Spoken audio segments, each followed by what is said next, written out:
about time. What's going on? Rumor report. This is the Rumor Report. Talk to him. With Angela Yee on The Breakfast Club. Well, according to reports, they're saying that Yaya Mayweather, Floyd Mayweather's daughter, who also used to date NBA YoungBoy, and they have a baby boy together, is facing up to 20 years for the stabbing of his other child's mother. So this happened quite a while ago, right, in April of 2020. And so she has not openly spoken about these assault allegations, but they are saying that it has not gone away, and she is facing up to 20 years. Wow. Now, Delante West was arrested in Florida after an alleged drunken incident with cops. He spent Tuesday night in jail. He, according to an incident report, was initially stopped by the officers because he was yelling and banging on the glass doors at a police station. And he was holding open bottles of beer and vodka. In the report, they said he tried to walk away from the scene, but he was ordered to stop and put down the drinks. Initially, he complied, but then he got up and put his hands inside his pants because one of the cops on the scene then unholstered their taser. They said he responded to verbal commands and was ultimately handcuffed and arrested, but they did say he was belligerent in the back of a squad car. All right, Tyler Perry's Sisters has been renewed for season 4 by BET, so congratulations to them. Best comedy on TV, and it's not even close. Yeah, so that's season 4, Tyler Perry's Sisters. So congratulations, that's dope. They actually have also a premiere date for the Tyler Perry Show, the Sisters After Show Edition, Second Conversation Special. That's going to be happening Wednesday, December 22nd. All right, and Snap has set a new original series from Steph Curry, Addison Rae, and other people. The former series Level Up with Steph Curry will follow him as he mentors the next generation of stars and empowers them to raise their game. Addison Rae goes home. That's another series as she returns to her roots in Louisiana, heading home for the first time since getting Hollywood success. Reunited is also going to be on Snap, and it's going to tell the heartwarming stories of real-life people from across the U.S. who are going to great lengths to reconnect with their loved ones. All right, there's also a Fighting Chance with Anthony Joshua. It's a show centered on his mission to give the younger generation of his community the mentor he never had. And Halle Berry, she was at the Elle Women in Hollywood event, and Lena Waithe admitted that she tried to convince her not to make her directorial debut with the Bruised movie because she was worried that Halle Berry was taking on too much at once. She said when she came back to me a few weeks later, she told me she understood why I was scared because I love her and I wanted to protect her, and she was right. But then she said, if I don't do this, I'll never forgive myself. I got to see what I'm made of. So Halle Berry not only directed that movie, but she also starred in it. And she said, it's been my honor and my privilege to direct my first film. What I learned along the way is that it's effing hard for all of us, and it's hard for all of us as women to find our voice and step into our power and to assume that. I had to learn how to do that in the last 2.5 years.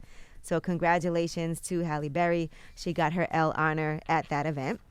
All right, Netflix employees, you know, they had that protest because of Dave Chappelle's special.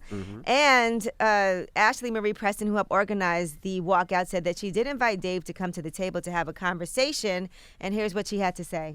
The reality is, I invited Dave Chappelle to have a transformative dialogue about the harm that was committed. He chose not to show up. So that's not cancel culture, that's avoidance of accountability. And once he has made that clear, it's no longer up to us to have the conversation with Dave Chappelle, but the people who signed the paycheck, and that's Ted. There has been communication with Ted. There's been some acknowledgement, but not any tangible action to move on it. All right. In the meantime, Dave Chappelle is doing his tour in London, and he's also planning a 10-city U.S. tour of his Netflix special, The Closer, in the unlikely event that Netflix does pull the show. Fans who attended his sold-out London show yesterday said that he was talking about it during the actual show. But the week-long UK tour he's doing has been completely sold out. And a lot of people were out there taking selfies in front of the marquee, but most of them did not want to talk to the press. Now, one person did say that he knew that this was going to be controversial, and he said, I think he was just asking for a dialogue to be open, and that's what I got from it. And I don't think that he's homophobic or anything like that. We don't think he's being rude or hurting anyone or being disrespectful. The person who said this was with their girlfriend. They're gay. They're both lesbians. And she said that I was a little bit confused about the outrage because he didn't say death to trans people or trans people don't exist. It was more, these are my experiences and I'd like to talk more about it. So that's what I thought. But in the meantime, during this protest of Netflix, they have some demands. Some of the things that they are asking for. They want to eliminate references or imagery of Dave Chappelle inside of the workplace, like any murals, posters, room names, or any type of swag. That's not happening. They also want acknowledgement that the special causes harm to the trans community. They want trans and non-binary content investment. I think that's fair. They want investment in trans or non-binary content on Netflix comparable to our total investment in transphobic content. They want investment in multiple trans creators to make both scripted and unscripted programs across genres, amongst other things. So you can see their whole list of demands online. Yeah, and I mean, those are the things that make sense to me. I mean, I can't tell anybody how to protest, but yeah, instead of trying to get, Dave Chappelle removed, get Netflix to do more programming with trans people. Yeah, write some scripts, come up with some concepts. Who are the trans comedians? I only know Flame Monroe. I'm sure it's a bunch of them. Hell, get a trans comedian to write some jokes about Chappelle.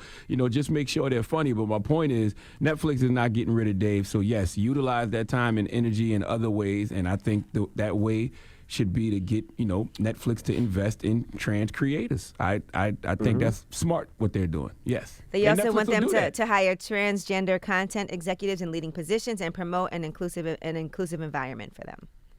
I think creating the kind of content you want to see on Netflix is the right way to go, and I'm 100% sure Netflix will do that. They're also asking for a disclaimer before the closer, saying that it contains transphobic language, misogyny, homophobia, and hate speech. That would kind of go against them not pulling it, because I don't think that That's this not co-CEO feels that way. Yeah, that's an opinion.